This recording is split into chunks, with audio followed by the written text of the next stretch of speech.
ও ছোট হুজুরের হয়তো কয়েক ইঞ্চি আমি জানি না, কিন্তু এর যে 3 ইঞ্চি তাম দুনিয়া চিনি ফেলেছি। অনেক মহিলারা এখন জিকির করছে 3 ইঞ্চি 3 ইঞ্চি। মানুষ জিকির করে আল্লাহ, আর ওরা জিকির করছে 3 ইঞ্চি। গতকালকে কুষ্টিয়াতে একজন বিশ্বনবী মুহাম্মদুর রাসূলুল্লাহকে গালি দিয়েছে, আমি রাতে এসে দেখলাম। প্রতিবাদ চলছে কুষ্টিয়াতে। যারা এখনো পর্যন্ত এগুলো নিয়ে মেতে আছেন, থামেন না। বারবার আমরা সতর্ক করেছি, এ বাংলাদেশ না তামাম পৃথিবীর তুলনায়ও মুসলমানদের কাছে মুহাম্মদুর রাসূলুল্লাহর ইজ্জত, সম্মান, মর্যাদা অনেক বেশি। এজন্য যারা এগুলো করেন পাগলামি বন্ধ করে। মানুষকে আইন হাতে তুলে নিতে বাধ্য করবেন না। যে কয় প্রকার মানুষকে মেরে ফেলা জায়েজ আছে, তার ভেতরে বিশ্ব নবীকে যারা অপমান করে, সাতেমে রাসূল নবীকে যারা গালি দেয়, এদেরকে মেরে ফেললেও কোনো অপরাধ নেই। সুতরাং এই সমস্ত কাজে আপনারা ছড়াবেন না। আমরা নিজেরা আইন হাতে তুলে নিতে চাই না। বর্তমান বাংলাদেশে যে আইন আছে, এই আইন দিয়েই যদি বিচার হয়, তারপরও আপনি কিন্তু ছাড় পাবেন না। অন্য জায়গায় পাগলামি করছেন করেন, নবীজির বিষয়ে কোনো আপোষ নেই।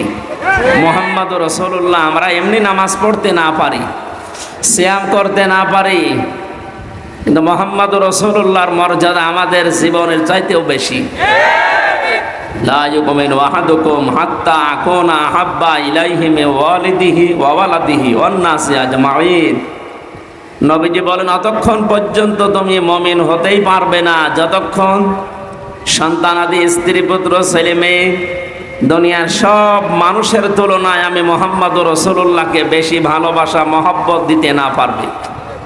সুতরাং এই হাদিস সামনে রেখে আমরা কিন্তু দুনিয়ার জীবন চালাই। আমরা নামাজ, সিয়াম, অন্যান্য ইবাদত, বন্দেগী, জিকির, আজকার আমাদের কম থাকতে পারে, মুহাম্মদুর রাসূলুল্লাহর মহব্বত আমাদের ভেতরে কম নেই। বলেন? তারপরও এটা রবিউল আউয়াল মাস। এই মাস আসলে এমনি মানুষ অনেকে আবেগে অনেক কিছু করে, যদিও ইসলাম সমর্থিত এগুলো না। যেহেতু যেটা ইসলামে নেই ওইটা আমরা ইবাদত মনে করে যেন না করি, সতর্ক করছি। রবিউল আউয়াল আসলে যারা নবীর জন্মদিন পালন করার জন্য পাগল হয়ে যান, পৃথিবীতে কারো জন্মদিন, মৃত্যুদিন পালন করা জায়েজ নেই। এটা ইহুদি খ্রিস্টানদের কালচার। আমি কথা বোঝাতে পেরেছি? ইসলামে যেটা নেই, কেউ যদি ইসলাম মনে করে এটা পালন করে, সে বেদাত করে। আর যারা বেদাত করে সে যত জ্ঞানী মানুষ হোক ও গোমরাহ। আর যারা গোমরাহি অবলম্বন করে, আল্লাহ তাদেরকে জাহান্নামের পথে দিয়ে দেবে। এজন্য আমরা যেহেতু সচেতন মানুষ, জীবন চলে যাবে, তারপরও ইসলামে আমরা যেন কিছু না ঢোকাই। যতটুকু ভালোবাসা, মহব্বত সাহাবায়ে কেরাম দিয়েছেন, তামাম রংপুর না, তামাম পৃথিবীর মানুষ মিলে একজন সাহাবীর ভালোবাসা নবীকে দিতে পারবো আমরা? ওনারা যা করেছে, ওনারা আমাদের আদর্শ, মডেল, নমুনা। ওইটা দেখে দেখে আমরা বিশ্ব নবীর মহব্বত, ভালোবাসা চালাবো ইনশাআল্লাহ। রবিউল আউয়ালে যারা শুধু জন্মদিন পালন করার জন্য এই যে 63 দিন অনুষ্ঠান চলছে, কোথায় পেয়েছেন এগুলো? যদিও আপনাদের রংপুর, রাজশাহী এই সমস্ত বিভাগে এগুলো কম, এই চট্টগ্রাম, সিলেটে ওরে বাবা কি মহব্বত এদের। অথচ পৃথিবীতে প্রমাণ, সিরাতের যত গ্রন্থ আছে প্রায় 27টার উপরে, প্রায় গ্রন্থগুলো আমি দেখেছি, কোন জায়গায় নবীজির জন্ম নিয়ে সাহাবায়ে কেরাম এবং তার বংশের লোকেরা এইরকম অনুষ্ঠান বানিয়ে আনন্দ করেছে আমরা পাইনি। হ্যাঁ, 2 জন চাচা আনন্দ করেছিল, একজন আবু লাহাব আর একজন আবু তালেব। এই 2 জনেই নবীর জন্মে খুব খুশি ছিল, কিন্তু নবীর আদর্শে তারা খুশি ছিল না। এক কথা বুঝতেছেন? এই 2 জন নবীর চাচায় আদর্শ পেয়ে তারা খুশি না, কিন্তু তারা নবীর জন্মে খুশি। এই যে মিলাদ যেটা বলা হয়, মিলাদ মানে জন্ম, মিলাদ মানে, এই 2 জন চাচার পড়া জীবনী পড়েন, দেখবেন এরা এত খুশি ছিল নবীর জন্ম পেয়ে। নিজেদের বাড়ির কাজের মেয়ে, কেনা কাজের মেয়ে, এখন তো আমরা টাকা দিয়ে ভাড়া করে নিয়ে আসি, আর ওই সময় কিনে নেওয়া ছিল। মানুষ বেচা কেনা হয়তো গরু ছাগলের মতো, বাজার থেকে কাজের মহিলা কিনে বাড়িতে রেখেছিল আবু লাহাব, সোয়াইবিয়া।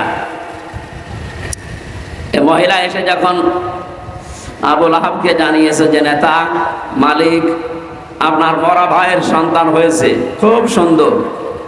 এই লোকটা এত বেশি খুশি আবেগে আনন্দে এই 2 আঙ্গুল দিয়ে বলেছিল, চাক করে আমি আজাদ করে দিলাম। আল্লাহ খুশি হয়েছিলেন এই কাজটায়, কারণ নবীজির জন্য দুনিয়াতে কেউ কিছু করলে আল্লাহ এটা নষ্ট করে না, তার যদি ঈমান নাও থাকে। কথা বুঝতেছে? পৃথিবীর এটা প্রমাণ আছে যে নবীর জন্য যা যে করবে ওইটা আল্লাহ ফেরত দেয় না, কারণ আল্লাহ নিজে মুহাম্মদ রাসূলুল্লাহর আশিক। সুবহানাল্লাহ বলতে পারেন না? এই যে বালাগাল উলা বিকামালিহি আমরা পড়ি অনেকে। শেখ সাদী রহমতুল্লাহ আলাইহি 120 বছর দুনিয়ায় বেঁচে ছিলেন। তিনি 30 বছর এই পৃথিবীতে লেখাপড়া করেছিলেন। 30টা বছর, জন্মের পর থেকে 30 বছর পর্যন্ত একাধারে তিনি লেখাপড়ায় কাটিয়েছেন, পড়াশোনা। বাকি 30 বছর তিনি শুধু ভ্রমণ করেছিলেন তামাম দুনিয়া। বাকি 30 বছর তিনি 2টা কিতাব লিখেছিলেন, একটা গরিষ্ঠা আর একটা বস্থা। এই 2টা কিতাবের ভেতরে শেষের 30 বছর চিন্তা করলেন, জীবনে বহু কিছু লিখেছি, মুহাম্মদ রাসূলুল্লাহকে নিয়ে আমি কিছু লিখতে পারি না। উনি যখন একটা কবিতা লিখছিলেন রাতের বেলা, বালাগাল উলা বিকামালিহি কাশাফাত দুজা বিজামালিহি হাসানাত জামিউ খিসালিহি, এ পর্যন্ত লেখার পরে তার কলম বন্ধ হয়ে গেছে।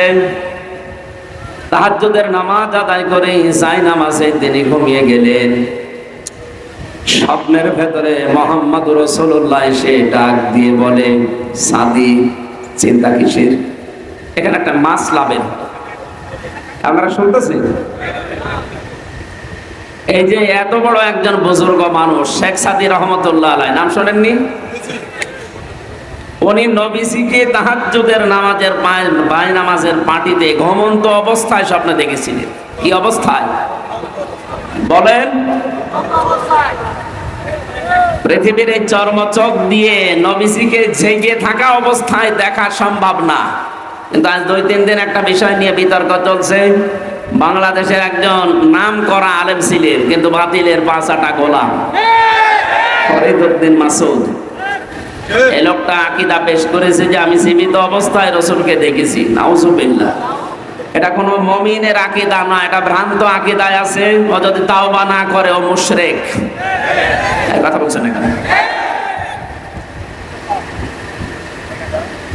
হযরত শেখ সাদী ঘুমের ভেতরে তিনি বললেন, হে রাসূল, আমার চিন্তার বিষয়ে জীবনে বহু কিছু লিখেছি, কোনোদিন আমার কলম থেমে যায়নি। আজকে আপনাকে আমি লিখতে গিয়ে 3য় লাইনে আমার কলম থেমে গিয়েছে, আর মনে আসে না যে কি লিখবো, মিলাতেই পারি না। নবীজি স্বপ্নের ভেতরে ডাক দিলেন, সাদী কলমটা হাতে নাও, আর আমি যা বলি এটা লিখে নাও। বলো তো কি কি লিখেছিলে তুমি? হযরতে শেখ সাদী ঘুমের ভেতরে নবীজিকে শোনালেন, বালাগাল উলা বিকামালিহি কাশাফাত দুজা বিজামালিহি হাসানাত জামিউ খিসালিহি। নবীজি বললেন, লেখো সাল্লু আলাইহি ওয়া আলিহি। বলে বলেন মারহাবা। এই লোকটারে তাই এই যে কবিতা, এটা দরুদ শরীফ না, এটা কবিতা, কিন্তু এটা এত বেশি প্রসিদ্ধি লাভ করেছে তামাম দুনিয়ায়। শুধু বাংলাদেশ না, পাকিস্তান, ভারতে না, বহু দেশে আল্লাহ আমাকে নিয়েছে। বড় বড় আলেম যারা ইসলামিক স্কলার, দেখি বক্তব্যের শুরুতে এই কয়টা লাইন আগে জনগণের সামনে বলে নেয়, যদিও এর ভেতর অনেক সুন্দর সুন্দর কথা আছে। এই লোকটার 120 বছরের জীবনের মাত্র এই একটা লাইন আল্লাহ পাক এত বেশি পছন্দ করেছিলেন নবীজির কারণে। কার কারণে বলেন? বলেন। এই জন্য মানুষের জীবনের কখন কোন কাজটা কবুল হয়ে যায়, নবীজির জন্য দুনিয়ায় যে যা করেছে আল্লাহ, কাফের হলেও নষ্ট করেনি। এই যে আবু লাহাব একটা কাফের, ওর নামে আল্লাহ কোরআনে সূরা দিয়েছেন, আয়াত নাযিল করেছেন। কিন্তু তার এই কাজটাকে আল্লাহ নষ্ট করেননি।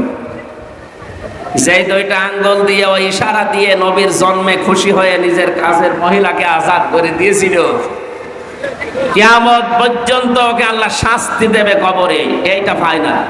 কিন্তু এই দুইটা আঙ্গুল মুখের ভেতরে সোমবারের দিন যেদিন নবীজি এসেছিলেন, মুখের ভেতরে একটু যদি চোষা মারে একটু আনন্দ পায়। সুবহানাল্লাহ বলতে পারেন নাই? একটা কাফেরের এই কাজকে আল্লাহ নষ্ট করেননি নবীর জন্য। কার জন্য? আর একটা আবু তালেব, এই লোকটার কাজও আল্লাহ নষ্ট করেনি। এত খুশি হয়েছিল নবীর জন্মে, কিন্তু আদর্শের কথা যখনই বলতে গেছে না, তখন উনি আর মানতে চাননি। তাকে পাহারা দিয়েছিলেন, ছোটবেলা থেকে জীবন দিয়ে পাহারা দিয়েছিলেন। কাফেররা যখন তাকে চাপ দিয়েছিল, আজকেও বিশ্বের দিকে তাকান, ইসলামের সঠিক কথাগুলো যারা তুলে ধরতে যায় তাদেরকে অনেকে চাপ দেয়, হুমকি ধামকি দেয়, পারে না। তাদের পরিবারকে ব্ল্যাকমেল করে, পারে না। তাদের যারা সমর্থন করে, সাপোর্ট দেয়, তাদের পেছনে যারা আছে তাদেরকে পর্যন্ত চাপ দেওয়া হয়। ওই সময় আবু তালিব যেহেতু নেতা, কুরাইশ নেতা, আশপাশের যারা আরো ছোটখাটো নেতা আছে তাদের সবচেয়ে বড় নেতা ছিল। এসে ডাক দিয়ে বলেছে, আবু তালিব, তোমাকে আমরা মান্য করে চলি, কিন্তু তোমার ভাতিজা নতুন অনেক ধর্মের আবিষ্কার করে যা আরম্ভ করেছে, থামতে বলো, নয়তো আমাদের হাতে তুলে দাও। আবু তালিব বাড়িতে গেলেন, নবীজিকে ডাক দিয়ে বললেন, মুহাম্মদ, ভাতিজা আমার, কাফেররা এসেছিল তোমাকে তাদের হাতে তুলে দিতে বলে, অপশন দিয়েছে কয়েকটা।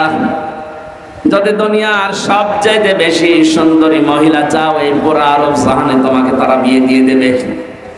যদি সম্পদ দাও, তারা সম্পদের মালিক বানাবে। ক্ষমতা চাইলে তাদের যে চেয়ার আছে, ক্ষমতার চেয়ারও তোমাকে অর্ধেক দিয়ে দেবে। কিন্তু শুধু একটা কথা জানিয়েছে, তুমি যে নতুন ধর্ম প্রকাশ করো, প্রচার করো, এইটা বন্ধ করে দেওয়া লাগবে, আর নয়তো তাদের হাতে তোমাকে তুলে দেওয়া লাগবে। বিশ্বনবী ওই সময় চাচার কাছে দাঁড়িয়ে যে কথা বলেছিলেন, চাচা কাফের, কিন্তু তার মনে কথাটা এত বেশি আসর করেছিল, লেগেছিল। ডাক দিয়ে বলে, চাচা আমার, তারা আপনাকে আমাকে তাদের হাতে তুলে দিতে বলে। যারা যে সমস্ত জিনিস দেওয়ার ঘোষণা দিয়ে গেল, ওইগুলো তো দেওয়া সম্ভব। যেটা দেওয়া সম্ভব না, আকাশের চাঁদ যদি আমার বাম হাতে দেয়, সূর্য যদি আমার ডান হাতে এনে দেয়, এরপর আমি মোহাম্মদ ঘোষণা দিলাম, যে ধর্ম আমি প্রচার করছি, আমার আল্লাহ আমাকে নির্দেশ দিয়েছে, 1 সেকেন্ডের জন্য সেটা প্রচার করা, বন্ধ করা আমার জন্য সম্ভব না। বলেন সুবহানাল্লাহ। এই সময় আবু তালিব, এই লোকটা, নবীজির এই কথা শোনার পরে এত বেশি আবেগ আপ্লুত হয়েছিলেন, বিশ্বনবীর মাথায় হাত দিয়ে বলে, ভাতিজা মুহাম্মদ, তুমি যা আদিষ্ট হও সব প্রচার করো, আমি তোমাকে কথা দিচ্ছি, কবরের মাটিতে শোয়ার আগে তোমার পেছন আমি ছাড়বো না। ধরে বলে সুবহানাল্লাহ। তারা কিন্তু খুশি ছিল, দুইজনের জীবনীতেই পেয়েছি তারা জন্মে খুব খুশি, মিলাদে। কিন্তু যখনই নবীজি তাদের সামনে আদর্শ প্রচার করলেন, আবু তালিবের সামনে যখন বলেছিলেন, আমি আবি তালিব, লা ইলাহা ইল্লাল্লাহ হাজ্জুল লাকা ইনদাল্লাহি ইয়াওমাল কিয়ামাহ, রাহুল বুখারী। হে চাচা, আপনার জোরে বলতে হবে না, শুধু আমার কানের কাছে মুখ নিয়ে আস্তে করে ঘোষণা দেন যে লা ইলাহা ইল্লাল্লাহ। রিসালাতের ঘোষণা তো লাগবে না, যেহেতু আমি নিজেই মুহাম্মদুর রাসূলুল্লাহ, ওটা আমি নিয়ে নিলাম। শুধুমাত্র আল্লাহর একাত্মবাদের বিষয়টা আমার শোনান, কানের কাছে মুখ নিয়ে বলেন। পাশে যারা নেতা ছিল, আবু লাহাব, আবু সুফিয়ান, আবু জেহেল, এরা বলেছে, নেতা পড়বা, এতদিন পর্যন্ত বাপদাদার ধর্ম মেনে চললা, এখন যদি ভাতিজার এই নতুন ধর্ম গ্রহণ করো, মরণের পরে মানুষ তোমার নামে বদনাম বের করবে, তোমার কাপুরুষ বলবে, ভীরু বলবে, উল্টা পাল্টা কথা ছড়াবে। লোকটা আর পড়ে না। নবীজির মন খারাপ হয়ে গিয়েছিল, চিন্তা করলেন কি হয়ে গেল, সারাটা জীবন আমাকে গলে পিঠে করে কাকে করে নিজের সন্তান আলীকে পাত্তা দিত না, আমি মোহাম্মদ রাসূলুল্লাহকে বুকে নিয়ে ঘুমাতো। আমার দাদা 8 বছর বয়সে ইন্তেকালের সময় এই চাচার হাতে আমারে তুলে দিয়ে গেছে। এখনো পর্যন্ত আমি মোহাম্মদের চাচার আন্ডারে থাকি, অথচ আজকে আমার চাচা জাহান্নামী হয়ে যাচ্ছে। তিনি মন খারাপ করলেন। ফেরেশতা জিবরাইল সূরা কসসের 56 নম্বর আয়াতটা নিয়ে হাজির হয়ে গেলেন। হে নবী, ইন্নাকা লা তাহদি মান আহবাবতা ওয়ালাকিন্নাল্লাহা ইয়াহদি মাইয়াশা। তাফসীরে ইবনে কাসিরের ভেতরে আছে, নবীজি ডাক দিয়ে বলেছিলেন, চাচা বহু চেষ্টা করলাম আপনার পেছনে, আপনি এই কথা বললেন, আমার মনটা খারাপ হয়ে গেল। এই যে দেখছি জিবরাইল এসে গেছে, কি নিয়ে এসেছে বার্তা? ফেরেশতা জিবরাইল বলে, আপনি মন খারাপ করবেন না, কাঁদো কাঁদো অবস্থা আপনার দেখতে পাচ্ছি। কেন আপনার মন খারাপ হয়? হেদায়েত কি আপনার হাতে আল্লাহ দিয়েছেন বলেন? এটা তো আল্লাহ নিজের হাতে রেখেছেন।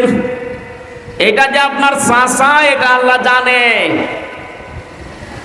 সারা জীবন আপনাকে গলে নিয়ে কাকে নিয়ে পিঠে নিয়ে বুকে নিয়ে মানুষ করেছে, খাওয়া দাওয়া দিয়েছে, আল্লাহ দেখেছে। কিন্তু লোকটার মন নেই। আপনি এত চেষ্টা করার পরেও লোকটার মন নেই। এই জন্য আমার আল্লাহ পাক তাকে জোর করে হেদায়েত দেয়নি। কারণ হেদায়েত কে পাবে এটা আপনার চাইতে আল্লাহ ভালো জানেন। বলেন সুবহানাল্লাহ। এই লোকটা এত কিছু করেছিল জীবনে, খুশি আনন্দ মিলাতে, কিন্তু নবীর আদর্শিক কথা শুনে তার মুখ ফিরিয়ে নিয়েছে। এই জন্য হাদিস হচ্ছে এটা, কিয়ামতের দিন নবীজি বলেন, আমার এই চাচা আবু তালিবের পায়ের নিচে জাহান্নামের জুতা আল্লাহ পরিয়ে দেবে। এই জুতা গরমের ঠেলায় তার মাথার মগজ পর্যন্ত টকবক করে পড়বে। আর এক চাচা আবু লাহাবের কথা শুনলেন। বিশ্ব নবী সাফা পাহাড়ে দাঁড়িয়ে বলেছিলেন, ইয়া সাবাহা, হে সকাল। তার মানে মানুষ যদি বিপদে পড়তো ওই সময় পাহাড়ের পাদদেশে উঠে তারা ঘোষণা দিত, হে সকাল, আমার বিপদ চলছে। লোকজন সবাই যখন পাহাড়ের পাদদেশে হাজির হয়ে গেছে, ডাক দিয়ে বলে, মোহাম্মদ তোমাকে দেখতে পাচ্ছি, কি হয়েছে তোমার, কি বিপদ বলো। নবীজি ওই দিন বলেছিলেন, আমি যদি বলি পাহাড়ের পাদদেশে পেছনের সাইডে একদল শত্রু সেনা অবস্থান করছে তোমাদেরকে আক্রমণ করার জন্য, আমি তোমাদের যেটা অপেক্ষা করার জন্য বলছি, সতর্ক হওয়ার জন্য, এখন যদি সতর্ক না হও তাহলে তারা আক্রমণ করবে। ওরা বলেছিল, আপনি যা বলেন আমরা সব বিশ্বাস করি, কারণ কোনোদিন আপনি মিথ্যা বলেননি, এটা আপনারা জানি।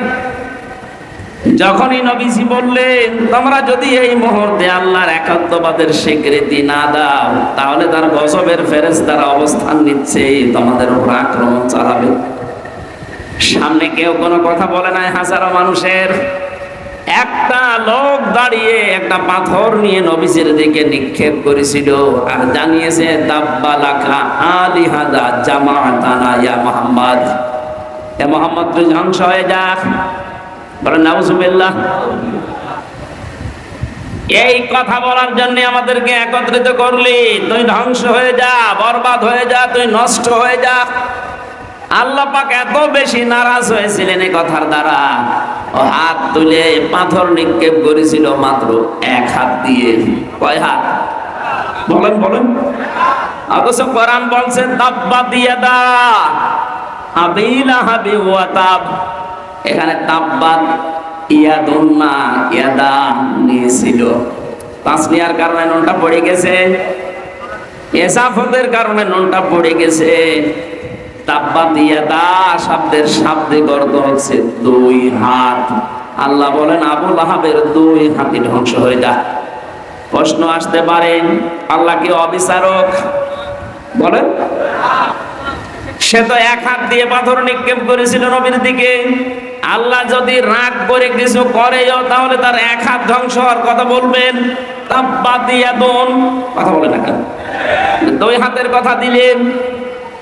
আমি যদি এখন এই যে জিনিসটা পাথর মনে করি এখান থেকে নিক্ষেপ করি, শুধু এক হাতের দ্বারা হবে না, এই হাত নড়াচড়া করবে। কথা বলেন। আপনি দেখেন কোন পাথর নিয়ে যদি জোরে নিক্ষেপ করেন দূরের দিকে, এই হাত দিয়ে যদিও মারেন এই হাত নড়াচড়া করবে, সাপোর্ট দিচ্ছে, সমর্থন জানাচ্ছে। আল্লাহ পাক বলেন যখন পাথর নিক্ষেপ করে নবীর দিকে এক হাত দিয়েই করেছিল, কিন্তু এই হাত দিয়ে একটু নড়াচড়া করেছে, এই জন্য আমি ওই হাতও রাখলাম না, নষ্ট করে দিলাম। এতটুকু আল্লাহ শেষ করেননি, শুধু আয়াত নাযিল করে আল্লাহ শেষ করবেন তা না, কিয়ামত পর্যন্ত আয়াত থেকে মানুষ যেন শিক্ষা নিতে পারে।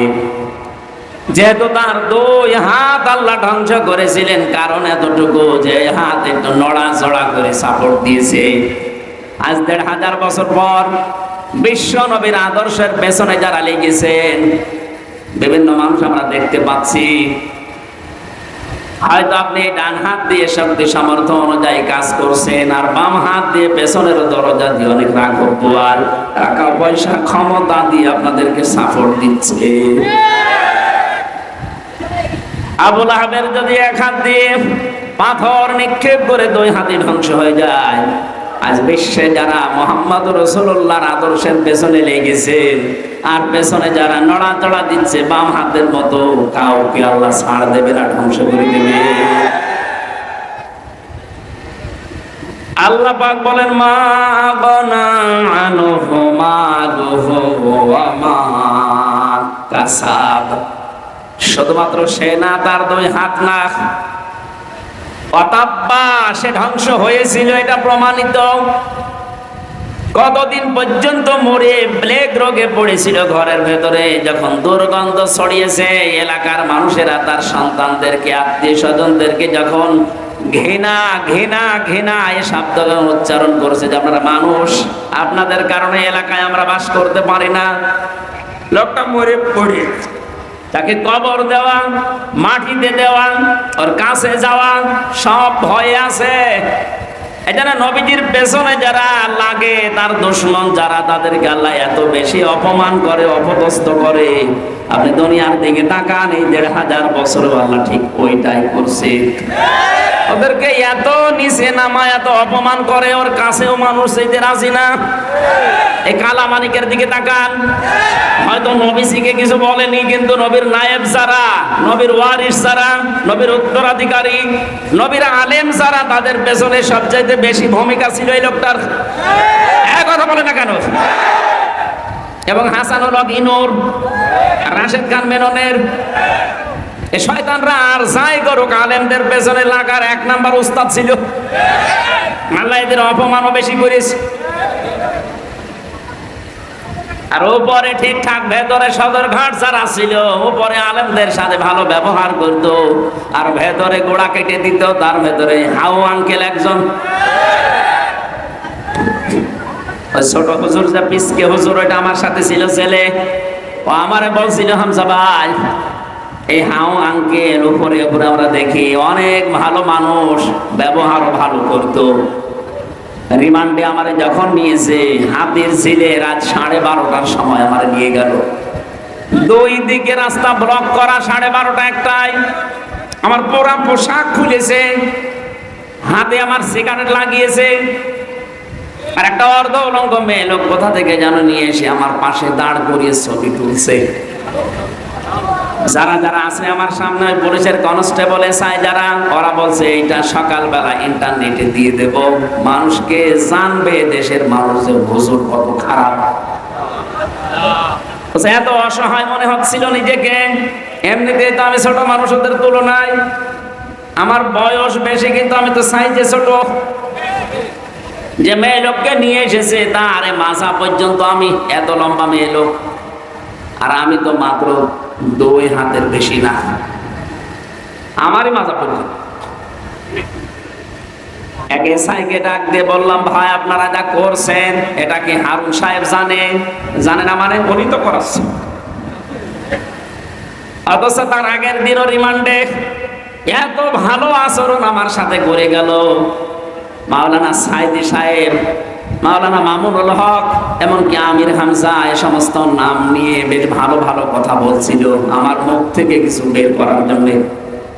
অথচ আজকে নাকি আচরণগুলো সব তার নির্দেশে হচ্ছে। চোখের পানি ফেলে দিয়ে বললাম, মাবুদ, আমি আর যাই হয় তোমার নবীর ওয়ারিস। বলো না কেন?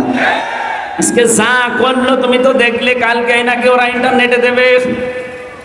যা যা করেছে আল্লাহ, তুমি যদি সত্যি এগুলো দেখতেছো, আমার বিশ্বাস তুমি ওর সাথে এরকম করো। আল্লাহ করে না? হ্যাঁ বলেন বলেন। ও ছোট হুজুরের হয়তো কয়েক ইঞ্চি আমি জানি না, কিন্তু এর যে 3 ইঞ্চি, তামাম দুনিয়া চিনে ফেলেছি। অনেক মহিলারা এখন জিকির করছে 3 ইঞ্চি 3 ইঞ্চি। মানুষ জিকির করে আল্লাহ, আর ওরা জিকির করছে 3 ইঞ্চি। আলেমদের উপরে উপরে অনেককে ভালো ব্যবহার করতে দেখেছি কাউন্টার টেরোরিজমের রিমান্ডে, কিন্তু ভেতরে ভেতরে মানুষগুলো এত বেশি জঘন্য আচরণ করেছে, একটাকেও আল্লাহ ছাড়ে নাই। আমার যে লোকটা 11 ঘন্টা টাঙিয়েছিল, ওই আসাদুজ্জামান, কাউন্টার টেরোরিজমের প্রধান, এটা মানুষ নামে কলঙ্ক, একটা টাটকা নির্ভেজাল শয়তান। আমার কালো কাপড় দিয়ে চোখ বেঁধে নিয়ে মাটির নিচে নিয়ে মানুষকে বলতো পিটা। অথচ নিচের কামরায় যখন নিয়ে যেত রাতে, তখন তার আচরণ ফেরেশতার মতো। পরবর্তীতে কনস্টেবল যারা, এসআই যারা, ওদের জিজ্ঞাসা করতাম, ভাই এই এই যে আচরণগুলো করলো, উনি জানে না। জানে না মানে উনি তো করাচ্ছে। আমার মোবাইলটা 3 বছর পরে আদালত ফেরত দিয়েছে কয়েকদিন আগে। আমার মামলা সব খারিজ হয়ে গেছে, ওই দিন ফ্ল্যাশ মেরে সব নষ্ট করে দিয়েছে। এমন কোনো কিছু নেই যে ওরা দেখে নাই, যা ছিল। এমনকি সেই বিয়ের সময় একটা ছবি তোলা ছিল ম্যাডামের, ওই ছবিটা পর্যন্ত আমার রিমান্ডে দেখিয়ে বলছে, কে শাবনুরের ছবি না পূর্ণিমার ছবি আপনার এই মোবাইলে? পূর্ণিমা পূর্ণিমা করো কোথায় পাবো আমি? দেখি ওই ম্যাডামের বিয়ের হয়েছে, আমার ম্যাডাম। এবার আমার বলছে, হুজুর এত সুন্দর বউ পাই কি করে? দাঁড়ান, আপনার বউ তুলে নিয়ে আসছে। বলেন ওর চরিত্র কি দেখেছি? আমি আর চাই হয়, আমি নিজে আলেম দাবি করি না, কিন্তু মানুষ তো আমারে আলেম বলে। এক কথা বলে না কেন? দেশের শিক্ষা ব্যবস্থা অনুযায়ী অন্তত আমার সার্টিফিকেট আছে। আমি কামেল করেছি ফেকা নিয়ে, আমি অনার্স মাস্টার্স করেছি কোরআন নিয়ে। এই হিসাবে মানুষ আমাকে এই দেশের সার্টিফিকেট অনুযায়ী আলেম বলে। নবীর ওয়ারিস আমাকে ভাবে আপনি যা করলেন জেনে শুনে, অথচ মাঝে মাঝে এসে বলতে আপনার কোনো দোষ নেই। আমরা জানি দোষ নেই, আপনি এগুলো করেন কেন? সাধারণ যেভাবে আচরণ করেন মানুষের সাথে ওইরকম করেন, জেলে দিয়ে দেন। জেলে থাকা অত ঝামেলা না, কিন্তু আমরা রেখেছিল যে ফাঁসির কন্টেম সেলের ভিতর 24 ঘন্টা তালা লাগিয়ে রাখে। এদিকে 2.5 হাত, এদিকে 3.5 হাত, মনে হচ্ছে কবরে আছে। এটা 2 দিন 5 দিন 7 দিন 3 বছর একটাকে আল্লাহ ছাড়ে নাই। দেখেন যেইগুলো এরকম উপরে ভালো ছিল ফিটফাট, ভেতরে সদরঘাট, প্রত্যেককে আল্লাহ অপমান করেছে। অন্তর্বর্তীকালীন সরকার আসার পরে দেখি ওদেরকে সব ওএসডি করেছে। শুধু ওএসডি না, ওদের এখন যা অবস্থা। সেদিন আমার মামলার রায় হওয়ার দিন আমি আদালতে দাঁড়িয়ে গল দিয়েছিলাম, মামলা রায় হয়েছে। ওই এতদিন ওরে আমি স্যার বলতাম, এখন দেখো উল্টো করে আমার স্যার বলছে। বলছে, স্যার আপনি কল দিয়েছেন, আলহামদুলিল্লাহ, আপনি জীবনে যেন আর আমার নামে কিছু বললেন না। বললেন না মানে? তুই ধরা পড়ার পরে আমার বাবার কাছ থেকে 10 লাখ টাকা নিয়েছিস। বললে যে হুজুরের নামে আমরা আর মামলা দেব না, টাকা দিন। আমার বাবা একেবারে হন্তদন্ত হয়ে তাড়াতাড়ি করে 8 লাখ পাঠিয়েছে। বললি যে মামলা দেব না, নাই তো 50টা মামলা দেব। কথা ঠিক রাখে না, টাকাও নিল, আর একটা মামলাও দিল, আবার রিমান্ডেও নিল। এদের যে চরিত্র, এরা যা করেছিল উপরে উপরে, আর ভেতরে যা করেছে,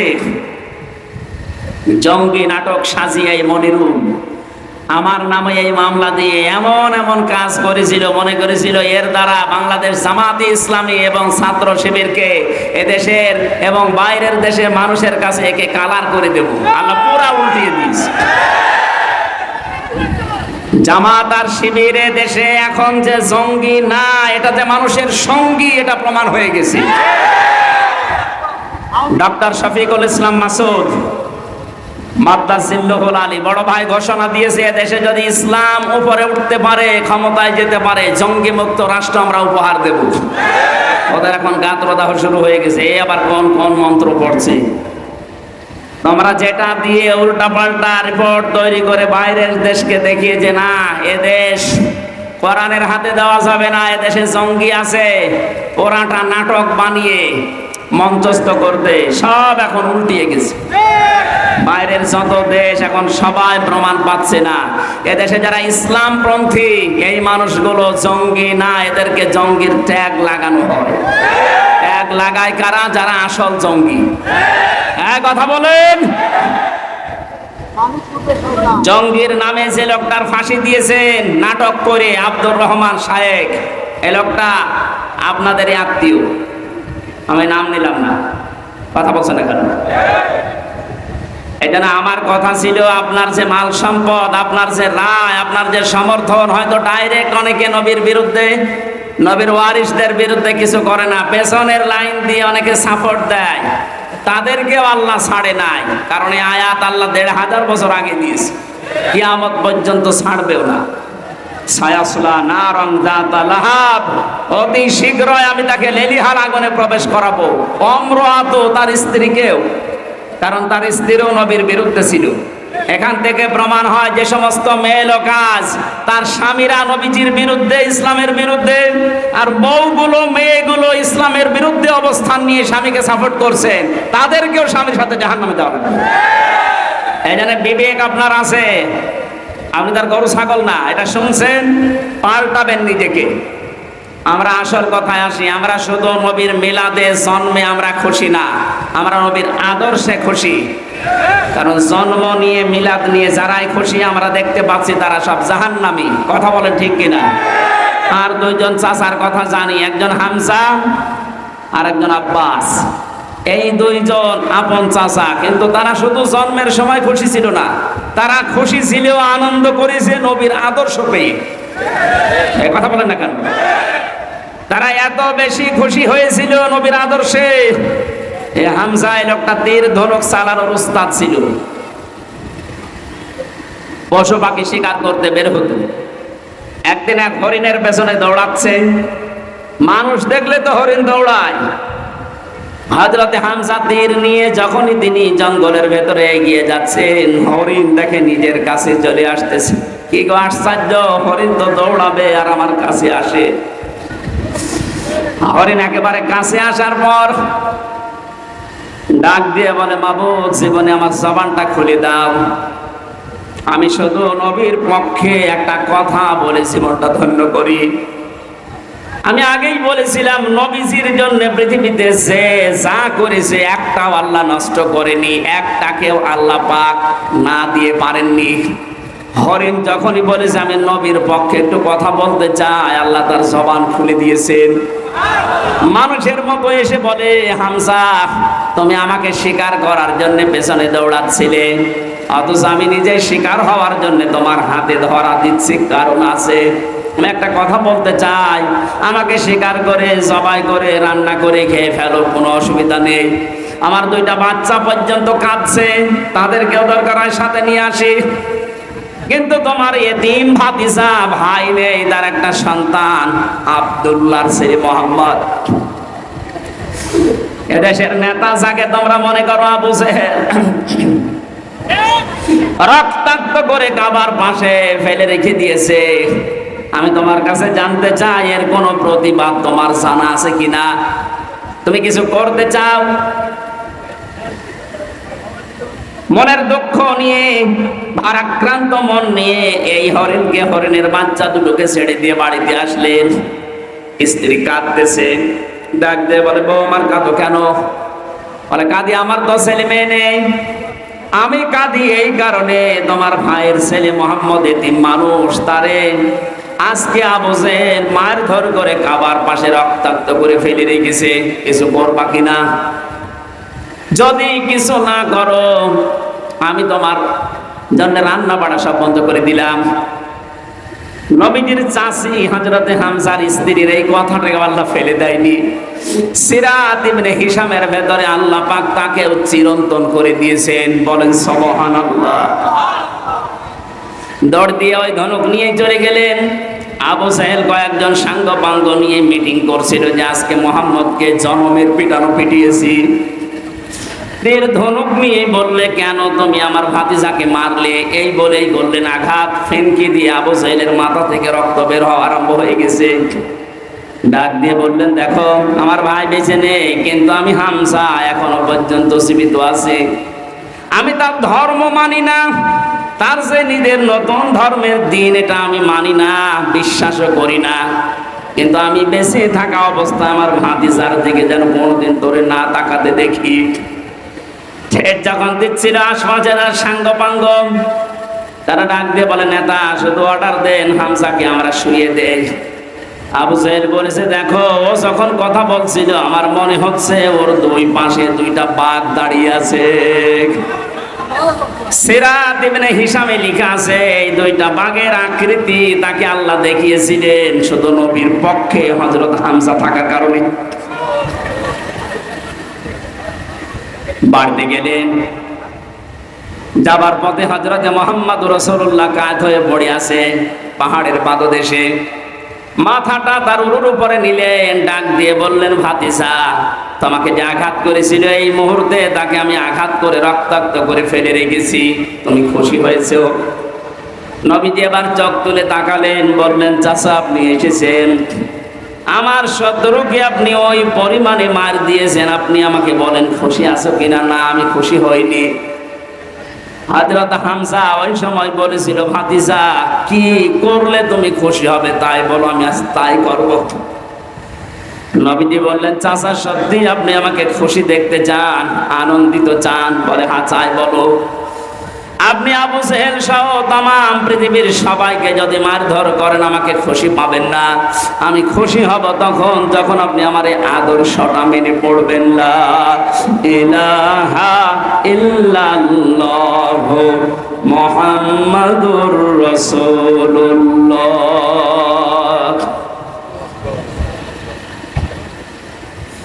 হযরতে হামজা ওই দিন বলেছিল তোমাকে আজকে খুশি করার জন্যে এহানো কাজ নেই আমি করব না, এই মুহূর্তে তোমার সাথে আমি ঘোষণা দিয়ে দিলাম। তিনি নবীর আদর্শে নবীর জীবন চরিত্র পেয়ে খুশি হয়ে নিজের জীবনটা পর্যন্ত দিয়ে ৭০ টুকরা হয়েছিলেন উহুদের ময়দানে। তারপর নবীর আদর্শ ছাড়েন নাই। আল্লাহ পাক খুশি হয়ে আয়াত নাযিল করেছেন কোরআনে, রাদিয়াল্লাহু আনহুম ওয়া রাদু আন যালিকা লিমান খাশিয়া রাব্বা। এটা সাহাবায়ে কেরামের জন্য। হযরত হামজা সাহাবী ছিলেন না? কথা বলেন। তাহলে আমরা দুইজন চাচার কথা জেনেছি তারা মিলাদে খুশি ছিল, আদর্শে খুশি না। দুইজনে জাহান্নামী, আবু তালেব আর আবু লাহাব।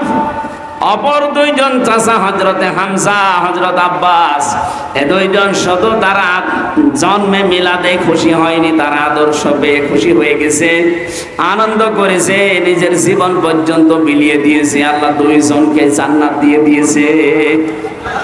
আজকে রবিউল আউয়াল মাসে আমরা সিদ্ধান্ত নিতে চাই বিশ্ব নবী মুহাম্মদুর রাসূলুল্লাহ শুধু মিলাদ পড়ে খেজুরি জিলাপিকে আমরা শেষ করব না। তার 40 থেকে 63 এই 23 বছরের জীবনী পুরাটা আমাদের জীবনে বাস্তবায়ন করে আমরা আনন্দ করব। হ্যাঁ, রাজি আছেন আপনারা? আল্লাহ মাহফিল সাকসেস করুন, বলেন আমিন।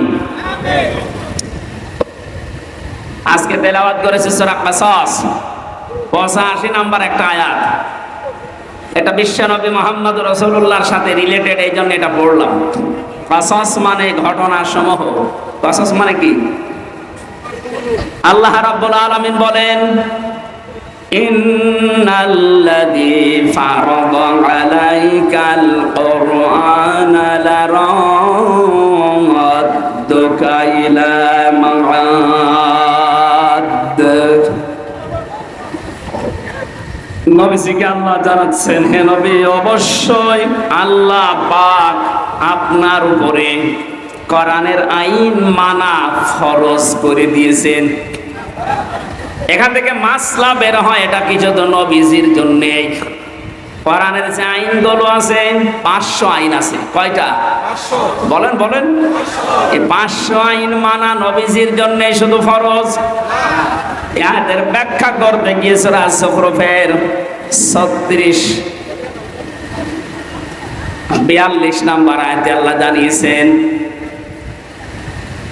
وَإِنَّهُ لَذِكْرٌ لَكَ وَلِقَوْمِكَ وَسَوْفَ تُسْأَلُونَ। হে নবী, আপনাকে আর আপনার উম্মত বলে দাবি করবে, তাদেরকে আমি কিন্তু কিয়ামতের দিনে এই প্রশ্নটা প্রথম করব যে আমার কোরআনের আইন মানা হয়েছে কিনা। তাহলে কোরআনের আইন মানা এটা ফরজ, নামাজের মতো, সিয়ামের মতো। কথা বলেন না কেন? যেটা ফরজ কাজ, ফারাজুন শব্দ আল্লাহ নিজে দিলেন কোরআনে। ইন্নাল্লাযী ফারাদা, আল্লাহ কিন্তু কাঁটা বাঁধেননি যে লিখে দিলাম, না, ফারাজ আমি ফরজ করে দিলাম। আলাইকাল কোরআনা, আপনার প্রতি আমার কোরআনের যে নিয়ম নীতিগুলো নাযিল হয়, এটা ব্যক্তি, পরিবার, সমাজ আর রাষ্ট্রে মানা এটা ফরজ। এটা কি? 96% মুসলমান আমরা এই দেশে বাস করি। কোরআনে কারিমের প্রচার করো, এই যে শব্দটা আল্লাহ পাক বলেন কোরআন প্রচার করো। ওয়াযাক্কির ফাইন্নায যিকরা তানফাউল মুমিনিন। হে নবী, আপনি কোরআনের আলোচনা করেন, কোরআন প্রচার করেন, এটা মুমিন যারা তাদের উপকার হবে। এ বিধানটা কার? আরো জোরে বলেন। অথচ 15.5 বছর এ কোরআন প্রচার করো এ আদেশ মানতে গিয়ে এ মোস্তফা সাহেবের মতো মানুষেরা বহু মানুষের সাথে বার্গেনিং করা লেগেছে। আমি তো রংপুরে জেল থেকে বের হওয়ার পরে কয়েকটা অনুষ্ঠানে এসেছিলাম। ওই আগস্টের 5 তারিখে ইনি একজন মেয়র রানিং তখন, তারপরও যারা দায়িত্বে ছিল ওই সময় ওই সমস্ত মানুষের সাথে বার্গেনিং করা লেগেছে 96% মুসলমানের দেশে। কেন আমি কোরআন প্রচারের এই অনুষ্ঠানে বাধা দেবেন বলেন? ওরা জবাব দিতে পারেনি।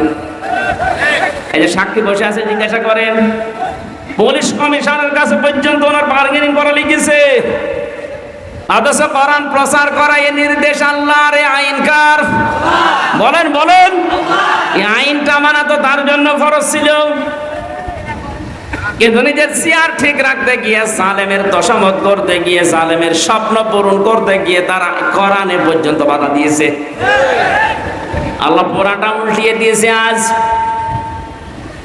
সুতরাং কোরআনের আইন মানা ফরজ। আমার মনে হয় উনি যেহেতু কোরআন হাদিস পড়ে, কোরআন প্রচার হবে, প্রসার হবে, মানুষ জানবে, শুনবে, মানবে, এটা নফল না, এটা ফরজ। আজকের এই আয়োজনে হাজার হাজার টাকা খরচ এমনি খেলা করার জন্য না। লক্ষ মানুষের ভেতরে একটা মানুষও যদি মন মানসিকতা পরিবর্তন হয়ে আল্লাহর বিধানের দিকে ঘুরে আসে, যত মানুষ এই অনুষ্ঠানে টাকা দিয়েছেন প্রত্যেকের টাকা ওসমানের মতো কবুল হয়ে যাবে। নবীজিকে আল্লাহ জানিয়েছেন আমার কোরআনের আইন মানা ফরজ। যত আইন আছে সব, না কয়েকটা? বলেন বলেন। তাহলে কোরআন প্রচার করা, প্রসার করা, কায়েম করা, এর জন্য অর্থ খরচ করা, সময় দেওয়া। আজকে গুরুত্বপূর্ণ সময়গুলো, টাকাগুলো সব আমরা খরচ করছি এইটাই, কারণ আমাদের নির্দেশ যে আপনি প্রচার করেন, প্রসার করেন, কায়েম করেন। কারণ 3টা জায়গায় যদি কেউ অর্থ খরচ করে, ওই টাকার হিসাব আল্লাহ কিয়ামতে নেবেন না। 1 নম্বরে কোরআন প্রচারে যদি কারো টাকা পয়সা খরচ হয়, আজকের কোরআন এই প্রচারের অনুষ্ঠানে যদি আপনার 10টা টাকাও খরচ হয়, কিয়ামতে ওই 10 টাকার হিসাব দেওয়া লাগবে না। বলেন মারহাবা। 2 নম্বরে, এই পৃথিবীতে কোনো মানুষ যদি জিহাদের ময়দানে কাজ করে, তার পেছনে যদি আপনি খরচ করেন, যেতে পারেন না, তাকে সাহায্য করেন, ওই টাকার হিসাব দেওয়া লাগবে না। 3 নম্বরে, যদি আপনার পরিবারস্থ লোকদের জন্য, বিশেষ করে যাদের সাথে রক্তের সম্পর্কগুলো আছে, এদের পেছনে যদি আপনার টাকা খরচ হয়, ওই টাকার হিসাব দেওয়া লাগবে না। এখানে মাসলা আসে, আজ অনেকে কৃপণ, এত বেশি পরিবারস্থ লোকদের জন্য খরচ করতে চান না। না, এটা উচিত না। আপনার টাকার যখন হিসাব দেওয়া লাগবে না, তখন পরিবারস্থ লোকদের বিনোদন দেওয়ার জন্য বিশাল টেলিভিশন কিনে দেবেন। শরীয়তের ভেতর থেকে যতটুকু বিনোদন দেওয়া যায় অতটুকুর জন্য যদি আপনি তার জন্য টাকা খরচ করেন, এই যে মনে করেন ওয়াইফাই লাইন নিয়েছেন, ইন্টারনেট, প্রতি মাসে 1000 টাকা বিল দেওয়া লাগে। আপনি যদি দেখেন আপনার ছেলে মেয়ে, আপনার বউ এই ইন্টারনেট ফ্রি থাকার কারণে মাসে প্রতিদিন এখান থেকে কোরআনের নির্দেশগুলো নামায়, নবীজির হাদিসগুলো ওখান থেকে নামিয়ে পড়ে, এরকম পরিবেশ যদি আপনি তৈরি করে ইন্টারনেটটা নেন, ওয়াইফাই লাইন নেন, যত টাকা এর পেছনে খরচ করবেন এই টাকার হিসাব দিন প্রচারে কায়েম হয়ে যাবে, হিসাব দেওয়া লাগবে না। কিন্তু পরিবেশ তৈরি না করে যদি ওয়াইফাই লাইন নিয়ে দেখেন আপনার মেয়ে আপনার ছেলে উলঙ্গ নাচ দেখছে, আপনার তো ডবল সওয়াব হবে। এজন্য পরিবেশটা তৈরি করা লাগবে। আমি যে কথা বোঝাতে চাচ্ছিলাম, কোরআনের আইন মানা যেহেতু ফরজ, আমাদের এখন থেকে জীবনের টার্গেট থাকা লাগবে, আমি যাই করি না কেন কোরআন এদেশে কায়েম হবে, এদেশে কোরআনের আইন চলবে, এটা আমার জীবনের প্রথম কাজ আমি বানিয়ে নেব। যদি কেউ রাজনীতি মনে করেন, হ্যাঁ এটাই রাজনীতি, কারণ বিশ্ব নবী এইটা কায়েম করার জন্য 27টা যুদ্ধে তিনি নিজে নেতৃত্ব দিয়েছেন, আর 87টা গাজওয়া সারওয়া জিহাদ এগুলোর তিনি মানুষকে দিয়ে পরিচালিত করেছিলেন মাত্র 13 বছরে। কয় বছরে বলেন বলেন? মক্কায় যে 53 বছর এক থেকে ছিলেন তখন তো কিছু করতে পারেননি, বুঝেছেন? ওখান থেকে যে মদিনায় গেলেন 53 বছর বয়সে, মাত্র 10টা বছর মদিনায় ছিলেন। এই 10 বছরের ভেতরে তাকে 27টা যুদ্ধে নিজে নেতৃত্ব দেওয়া লেগেছে। তাহলে বলেন তো বাস্তবতা কোথায়? নবীজি কোরআনের বিধান চালু করার জন্য এগুলো করেছিলেন না ব্যক্তিগত স্বার্থে? কোরআনের জন্য যদি উনি নিজে জিহাদের ময়দানে সেনাপতির দায়িত্ব পালন করে, তা 1টা 2টা না 27টা, ওইরকম যদি পরিস্থিতি আমাদের আসে যে তরবারি হাতে নেওয়া লাগবে, বোমা হাতে নেওয়া লাগবে, মানুষকে মেরে ফেলা লাগবে, এই সিচুয়েশন আসলে কোরআন কায়েমের জন্য ওইটাও জায়েজ আছে। আর ওইটা যদি কেউ রাজনীতি মনে করেন, জিহাদ মনে করেন, হ্যাঁ ওইটাই আমার জিহাদ, কারণ আমার জীবনের আসল টার্গেট ইন্নাল্লাযী ফারাদা আলাইকাল কুরআন লারাদ্দুকা ইলা মাআদ। আমি চাই আল্লাহর এই জমিনে অন্য কারো বিধান চলবে না, আমি চাই আল্লাহর বিধান দিয়ে জমিন চলবে। আলাহুল খালক ওয়াল আমরু, বানিয়েছেন যিনি, আইনও চলবে তার। কথা বলেন ঠিক কিনা?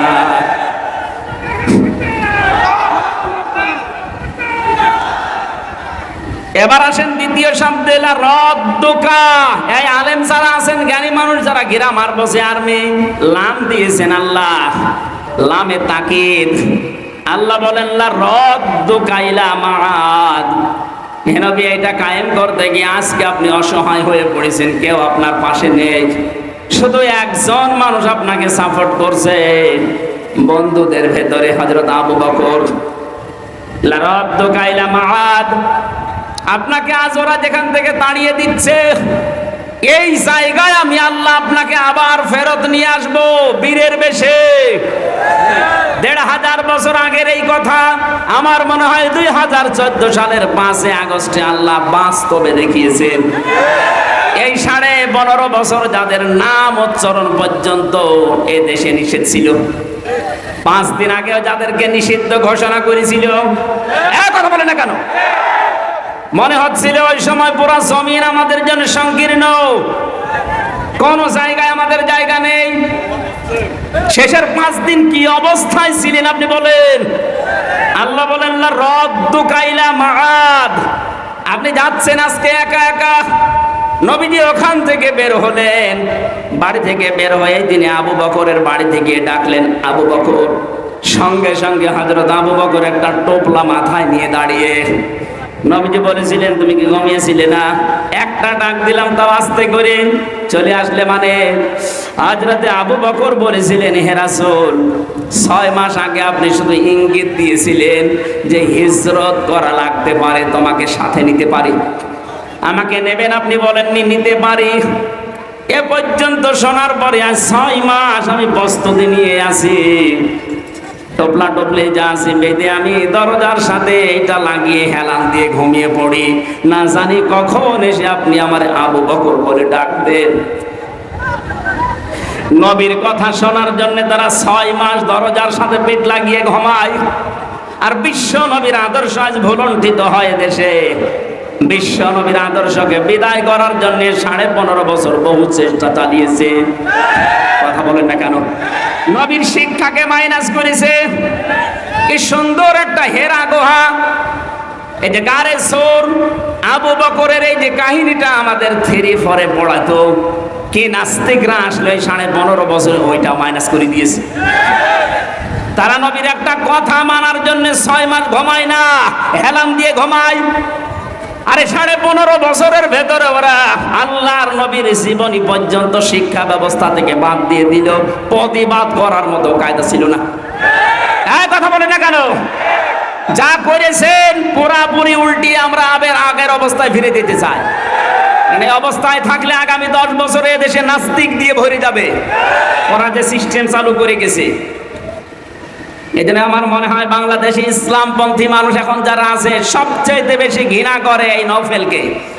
এটা একটা টাটকা নির্ভেজাল শয়তান ছিল। নবীর আদর্শকে বাদ দিয়ে কি শ্রীকৃষ্ণ শ্রীরাম এদের জীবনে ঢুকিয়েছে। আপনি ঢোকান, শ্রীকৃষ্ণ শ্রীরাম নিষেধ করছে না। হিন্দু যারা আছে দেশে 4 ভাগ, তাদের শিক্ষা যেটা আছে তাদের ভেতরে দেন। আমরা 96 ভাগ মুসলমান, আমরা আদর্শ পড়তে চাই মুহাম্মদুর রাসূলুল্লাহ।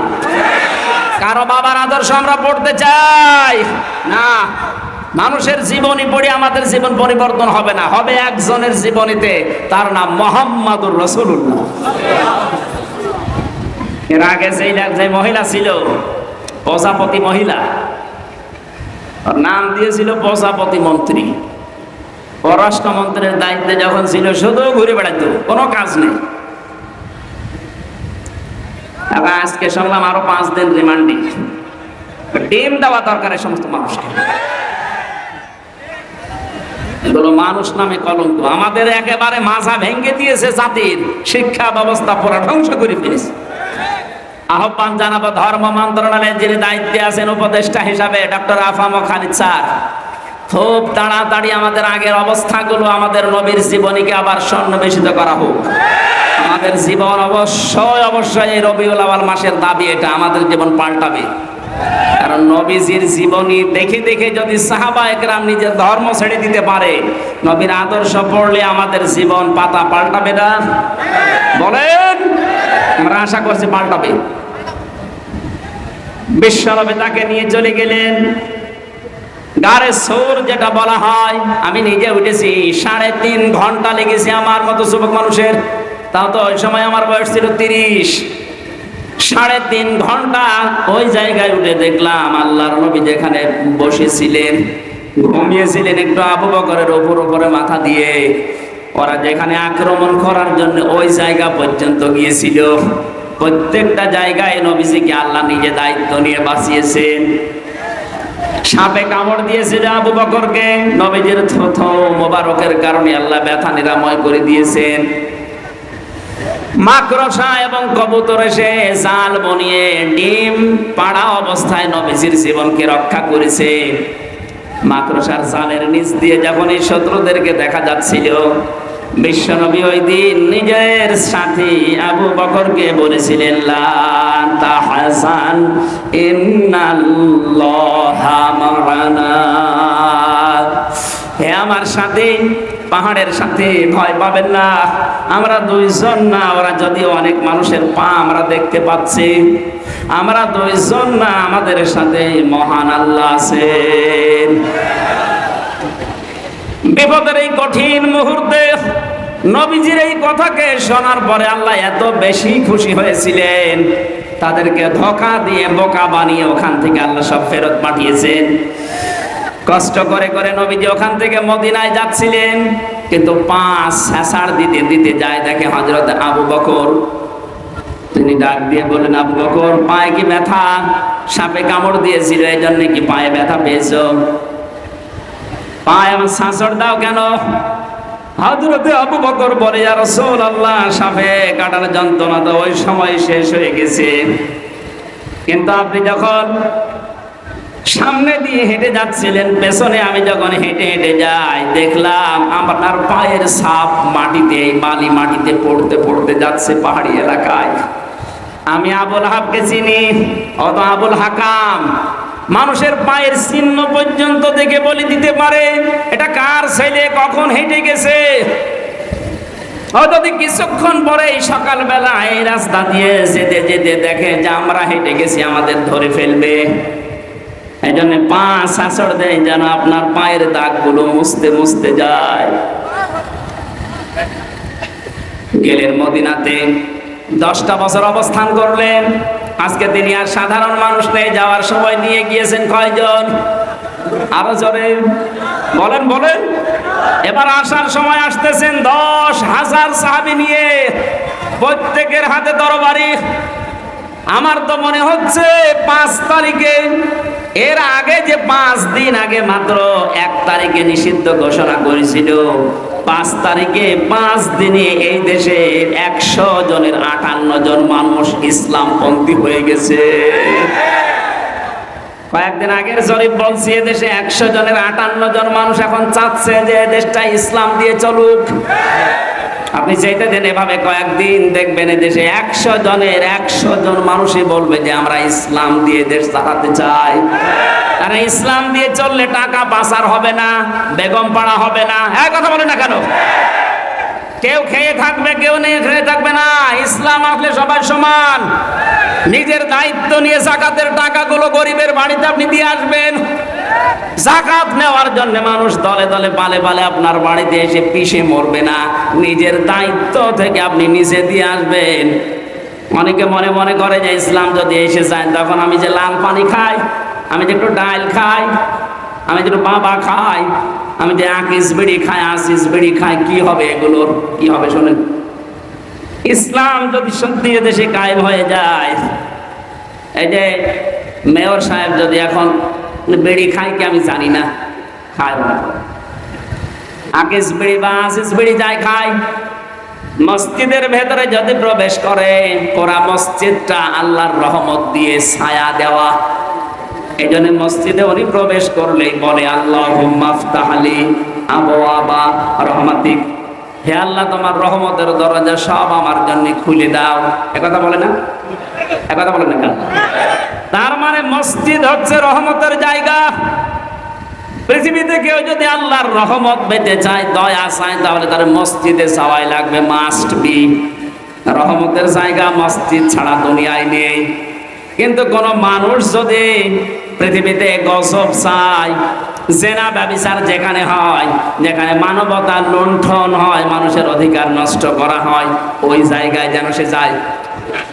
আমার মনে হয় যারা মানবতাকে ধ্বংস করার জন্য, ইসলামকে বিদায় করার জন্য যারা সলা পরামর্শ করেছিল, যে সমস্ত বাড়িতে বসে বসে, যে সমস্ত ঘরে বসে বসে আপনি তাকান তাদের দিকে, ওই মানুষগুলোর জায়গা, বাড়ি, ঘর এখন সব অভিশপ্ত হয়ে গেছে। এই কথা বোঝার চেষ্টা করেন। আমি তো আমার কুষ্টিয়ার কথা বলছি। আলেমদের বিরুদ্ধে সবচাইতে বেশি জঘন্যতম শত্রু হিসাবে কাজ করেছিল যারা, আমি নাম নিয়েই বলছি, এই হানিফ আর ইনু। 5 তারিখের বিকাল আসতে দেরি, ওদের বাড়ির ইট পর্যন্ত মানুষ খুলে নিয়ে চলে গেছে। কারণ কি? ওটা গজবের জায়গা। ওখানে বসে বসে আলেমদের বিরুদ্ধে, ইসলামের বিরুদ্ধে ওরা সলা পরামর্শ করত। আল্লাহর নবী মুহাম্মদুর রাসূলুল্লাহ সাল্লাল্লাহু আলাইহি ওয়াসাল্লাম আজকে তিনি আর একা আসতেছেন না, সাথে আছে 10,000 এবং প্রত্যেকের হাতে খোলা তরবারি। কাবা শরীফ পাওয়ার কিছু দূর আগে নবীজি তাঁবু টাঙালেন রাতের বেলা। কালকে আমরা মক্কা বিজয় করব, দখল করব মক্কা। ওরা বহু অত্যাচার এই 13 বছর আমাদের উপরে করেছিল। যাদেরকে ওরা হাত কেটে দিয়েছে, পা কেটে দিয়েছে, সেই আম্মার, ইয়াসির, বেলাল, খাবায়েব, খব্বাব সব আজকে সাথে এসেছে। বিশ্বনবী সবাইকে ডাক দিয়ে বললেন যুদ্ধের কিছু কৌশল আছে। আর আবু জেহেল তো বদরের ময়দানে শেষ হয়ে গেছে, নেতৃত্বে আছে আবু সুফিয়ান, লোকটা ছাড়বে না, খুব বিচক্ষণ মানুষ। এখানে আমাকেও বিচক্ষণের পরিচয় দেওয়া লাগবে। সাহাবায়ে কেরাম, তোমরা 3টা কাজ বেশি বেশি করবা, আর 3টা কাজ একেবারেই করবা না। যে 3টা কাজ একেবারেই করবা না, কোনো মহিলা, কোনো নারী এদের গায়ে হাত দিবা না। 2 নম্বরে কোনো শিশুর গায়ে হাত দিবা না। যদি কেউ ক্ষমতা পায়, বিজয় হতে পারে, তাহলে তাদের এই কর্মসূচিগুলো নেওয়া দরকার। যে মহিলাদের গায়ে হাত দেওয়া যাবে না, শিশুর গায়ে হাত দেওয়া যাবে না, কোনো বৃক্ষ কাটা যাবে না। অথচ 15 বছরের ভেতরে তাকান পুরা উল্টা। ক্ষমতা পেয়ে কত নারীকে বিনা কারণে জামাত ইসলাম করে, ছাত্রী সংস্থা করে, ইসলামের বৈঠক করে, এই নাম দিয়ে গ্রেফতার করে জেলখানায় পাঠিয়েছে। আবার আমি নবীর উম্মত, আমি হজ করে এসেছি, এই ঘোষণা দিন, আপনার লজ্জা করে না? নবীজি বললেন শিশুর গায়ে হাত দেবে না। বাস্তবে দেখলাম এ দেশের শিশুর অপরাধের জন্য বাবার অপরাধে শিশুকে ধরে ধরে তারা জেলখানায় দিয়েছে। এই যে হুজুরটার নাম বললাম, শিশু হুজুর না, ওর বয়স আছে কিন্তু শিশু হুজুর তো। ওর পোস্টারে পর্যন্ত মানুষ লিখে দিত শিশু বক্তা। শিশুকেও আপনি ছাড় দিলেন না। এই আপনার ক্ষমতা পাওয়ার কারসাজি। নবীজি বললেন আমার বিজয়ের দ্বিতীয় শর্ত, করবা না শিশুর গায়ে হাত দিবা না, বৃক্ষ কাটবা না। আজ তাকান, এই 15.5 বছরের রাস্তার পাশে কত পুরাতন পুরাতন গাছ ছিল, সব সাবাড় করে ফেলেছে। নবীজি বলেছিলেন 3টা কাজ বেশি বেশি করবা।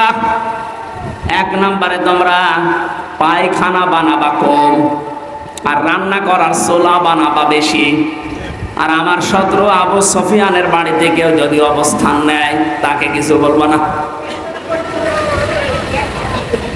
আবু সুফিয়ান এই রাতে এশার নামাজের পরে 8টা-10টার দিকে তার গোয়েন্দা বিভাগের যারা গুপ্তচর আছে 4 জনকে পাঠিয়ে দিলেন, যাও, শুনেছি আব্দুল্লাহর এতিম ছেলে মোহাম্মদ আজকে আসতেছে মক্কা বিজয় করার জন্য। তাবু টাঙিয়েছে মক্কার অরগুরে, দেখো তো কয়জন মানুষ সাথে নিয়েছে। আল্লাহর নবী জানিয়েছিলেন চোলা রান্না করার চোলা বানাবা বেশি বেশি করে। 1জন মানুষ চোলা বানাও 10টা করে, তাহলে 10,000 মানুষ চোলা হবে কত বলেন? ওরা এশার নামাজের পরে এসে শুধু চোলা গুনতেছে, যে রান্না তো হচ্ছে, তাবুর ভেতরে যাই থাক।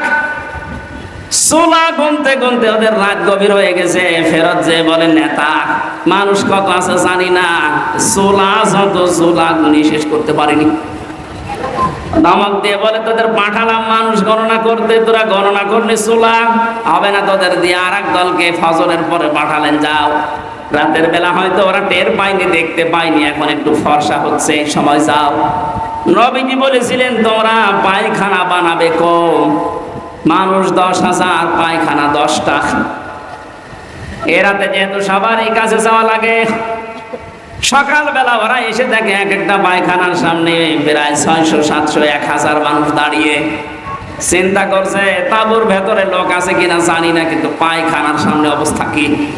কয়েকটা লাইন গুনতেছে, 3-4 হাজার গণনা করে বলছে দরকার নেই। ডাক দিয়ে বলে, কি অবস্থা, মানুষ কত আছে জানি না, এক একটা পায়খানার সামনে মানুষ যত আছে লাইন গণনা করে শেষ করতে পারিনি।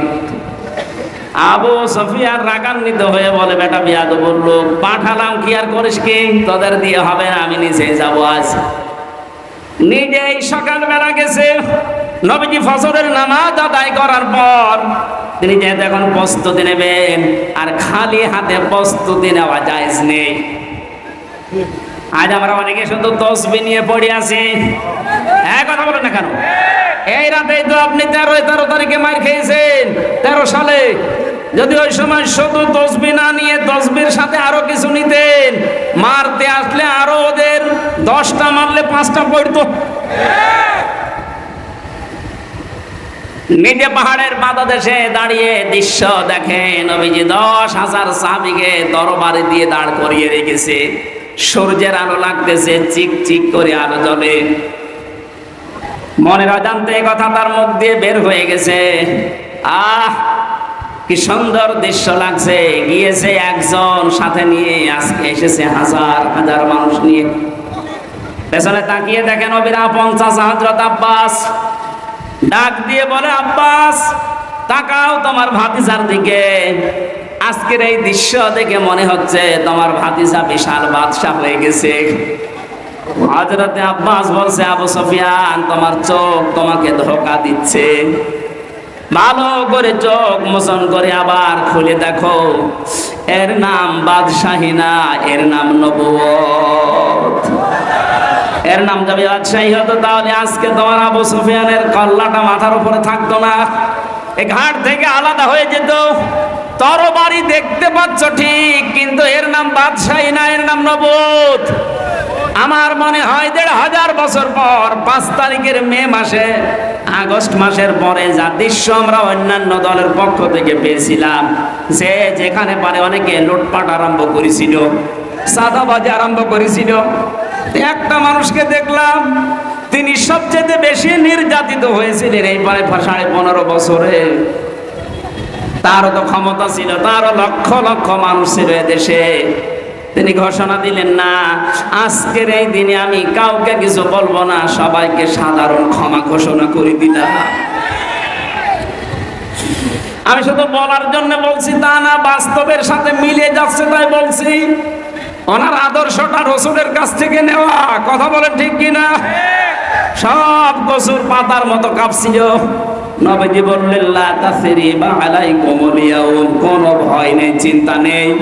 আমার ভাই ইউসুফ যেভাবে মাফ করে দিয়েছিল, আজকে তোমাদের প্রতি আমার কোনো ক্ষোভ নেই, অনুরাগ নেই।